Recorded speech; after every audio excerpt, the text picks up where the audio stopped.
All right. This is how to find Venus retrograde in your chart. So Venus goes retrograde on May 13th here. Okay, so the easiest way to find Venus in your chart is to use your solar chart or sun sign chart.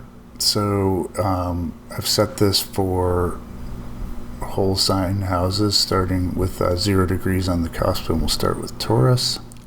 Right, so if we start with Taurus here, just because that's what came up, we've got Venus in Taurus as second house, and I'll post some house meanings so that you can look those up for yourself. But Venus retrograde in the second house, so definitely going to be a review period for Taurus around money, personal power, self-esteem, income, things, resources, all the good second house energies.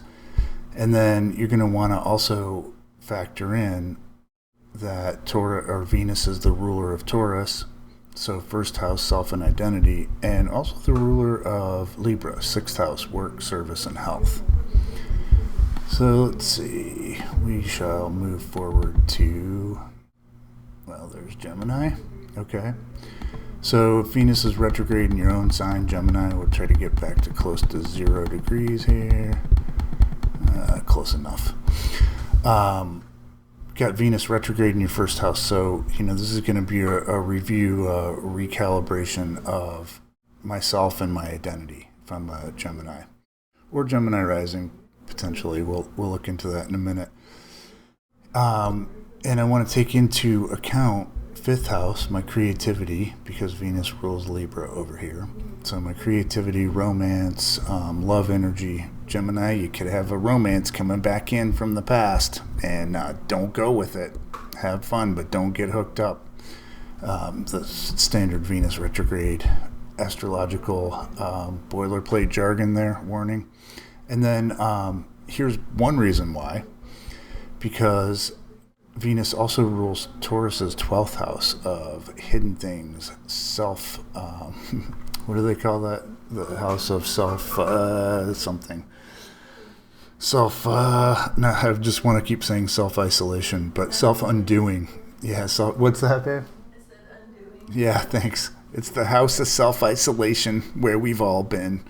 So there's kind of, for Gemini, it's pretty easy. But then again, for Gemini, there's always a little flavor of that, isn't there? Not making any judgments, just pointing out how things work sometimes. Okay, so I'm not going to go through all the signs. I just want to give you a good idea of how this works. Otherwise, it'll be a terribly long thing. I know we got a lot of Virgos in the Moonistry crew who asked for this, though. So let's check out Virgo. So Virgo, Venus is retrograde in your 10th house. So that's going to be career, status, reputation, what you're doing out in the world, kind of your long-term career goal kind of stuff. Could also involve a bigwig, an important person, somebody who could help or hurt you, a boss. So there's going to be a rethinking, recalibration of relationships in your work area. And Venus is the ruler of your 9th house, because Taurus is 9th house for all Virgos in the solar chart. So your belief systems, your connection with your higher self, philosophy, metaphysics, spirituality. And then, where's Libra? Second house, money, resources, self-esteem, personal power, how you earn your income, that sort of thing. So, there's not really a formula, because then when you have your natal chart, you may be factoring in like 5 different houses. All together, 5 or 6 houses. You just got to use your intuition. Usually one of these is going to really pop out at you at some point, like, oh, I've got this really negative beliefs about my career and what I can do in my career and whether people help me or not. VIPs, being the king, the boss, being the queen, being the 10th house archetypes. So maybe that's going to be a lot of the focus, is how do I rewrite those belief systems? Or maybe it comes in with money. If I only had more money, then I could be who I wanted to be up here. So you got to do your own blend of intuition, or call your favorite neighborhood astrologer to help you out with it. Usually always a wise choice. Okay, let's look at Venus's other ruling sign, Libra. So I'm going to have to back up a little bit here. Excuse me for the clicking noises. I do not know how to get around that.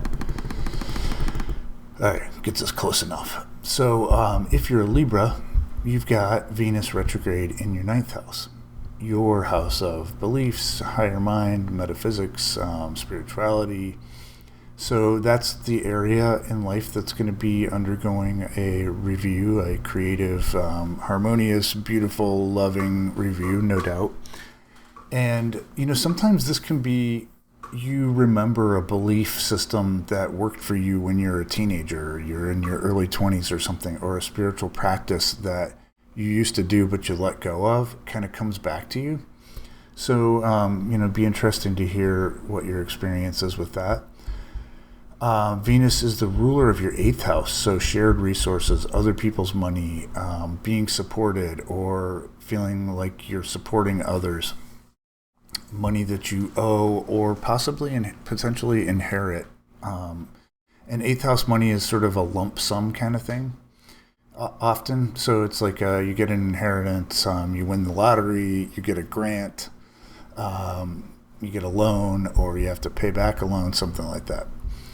And what else are we looking for here? So I think we got, obviously Venus rules your 1st house, so house of self. So there's definitely whatever you're learning about your higher mind belief systems is going to have a, we hope, very positive impact on your identity, your physical health, your appearance, all the ways you present yourself in the world.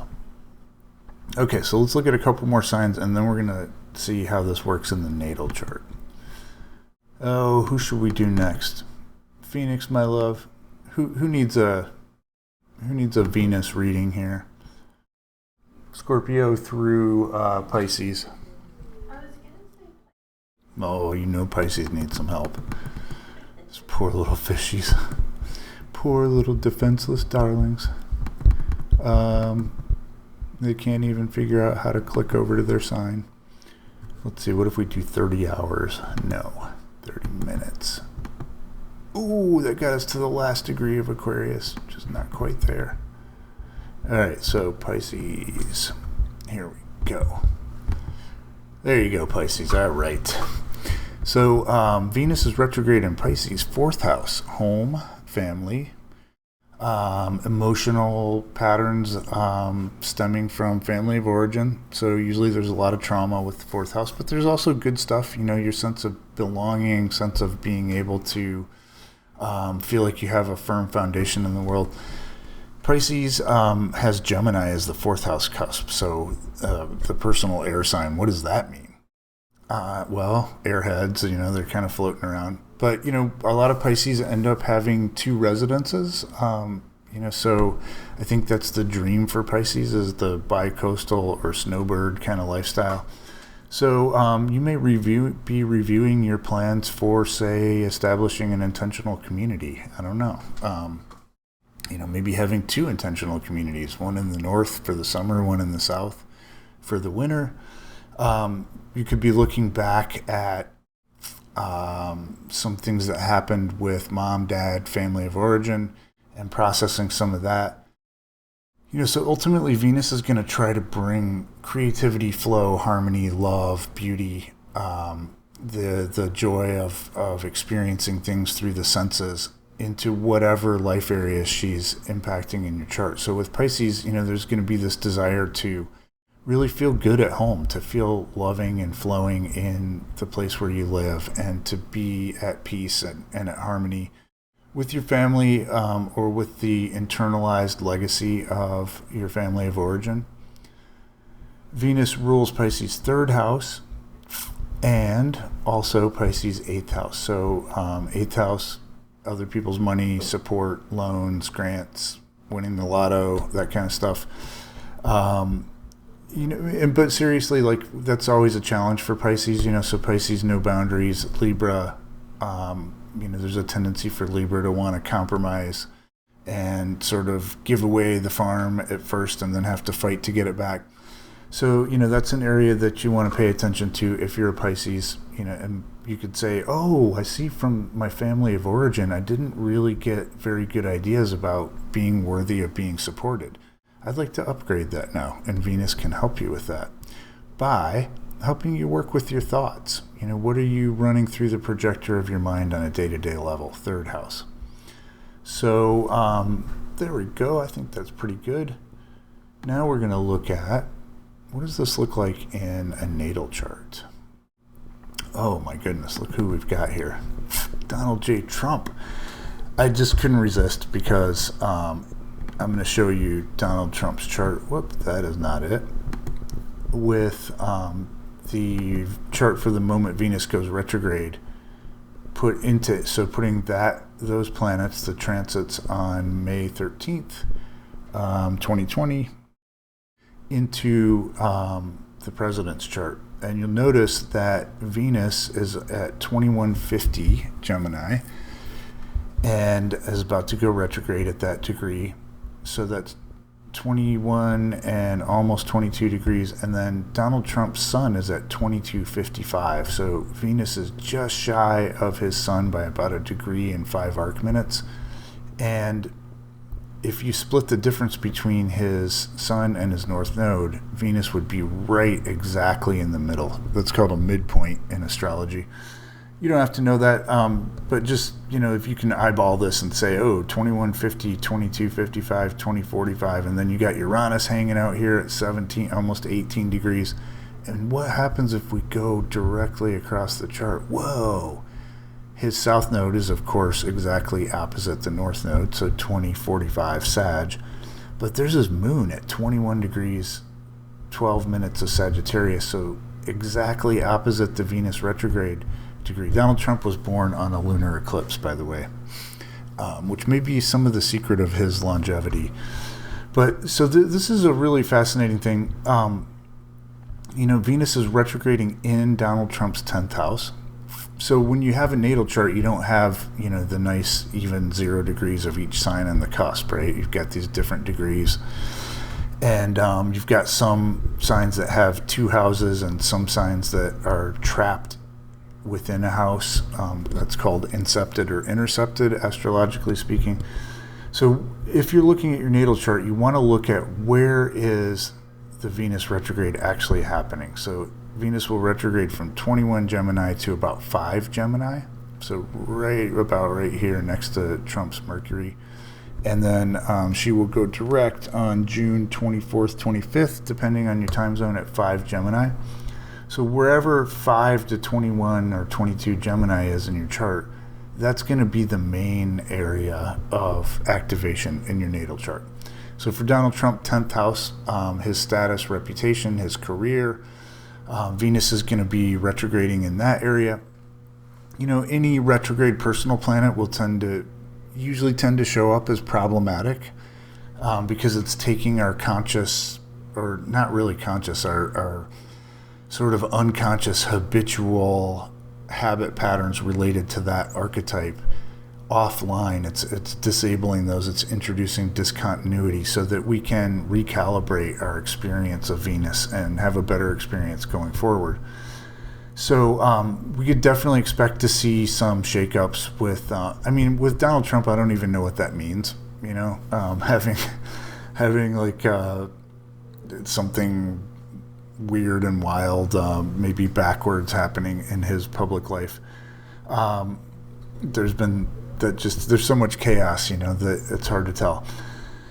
But let's look at the houses that Venus rules. So this is where it gets a little tricky and you got to use your intuition. The first thing you want to look at is what house cusps. So these are the lines that emanate out from the slices of the pie. What house cusps does Venus rule in your natal chart? So if you're Donald Trump, Venus rules your 10th house, which is also, even though it's a different sign, that's also where Venus is stationing. And Venus rules your 3rd house. So that's where Libra is on the cusp of the 3rd house, the beginning. So, double 10th house emphasis. Definitely expect to see, maybe Donald Trump going back to a way of running the country, being the boss that he employed before, or there could be a softening as Venus goes retrograde and some change of heart potentially, or change in the way he deals with things. But however that comes out, it's going to affect his communication, what he's talking about, how he's talking, and his thoughts. So those are both third house, like what I'm thinking, what I'm communicating on a day-to-day level. And you'll notice that he's got several planets in Libra. He's got Neptune, Chiron, and Jupiter in Libra over here in the second house. So does the Venus retrograde affect them? Even though the second house has Virgo on the cusp, so the second house is not automatically involved here. Well, we got to look at the degrees here. Venus is going to go from 21 Gemini back to 5 Gemini and then move forward again. So all of these planets are within that degree range, 5 to 21 degrees Gemini. So in addition to activating Trump's third house of thoughts, communication, day-to-day travel, siblings, etc., as Venus retrogrades back and hits Jupiter, Chiron, and Neptune, those are definitely going to be playing a part in this. So interesting, second house picture here. Neptune, fantasy, idealism. Chiron, the wounded healer. And then Jupiter, this expansion of relationships. I mean, this is a chart of somebody that really could be an actual redeemer type person. I don't really buy into those conspiracy theories, but you know what? Who am I to call anything a conspiracy theory? Be really fascinating, to see what happens with this, because I do believe that, this is someone who still has the potential to do a lot of good.